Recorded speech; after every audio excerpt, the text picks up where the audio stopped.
Metania and Mr. Buju. Jina langu ni Metania. Leo niko na hadithi. Je, uko tayari? Siku moja, paka aliona samaki akiruka ndani ya kisima. Paka akasema, leo nitakula samaki kitamu sana. Lakini samaki akamwambia, tafadhali usinile, nina familia yangu kwenye kisima.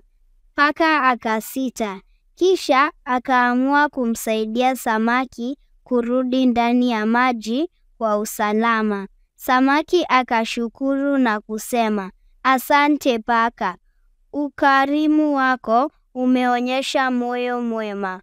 Kuanzia siku hiyo, paka alijifunza kuwa wema na msaada ni bora kuliko tamaa. Funzo: kusaidia wengine na kuwa mwema huleta furaha na heshima.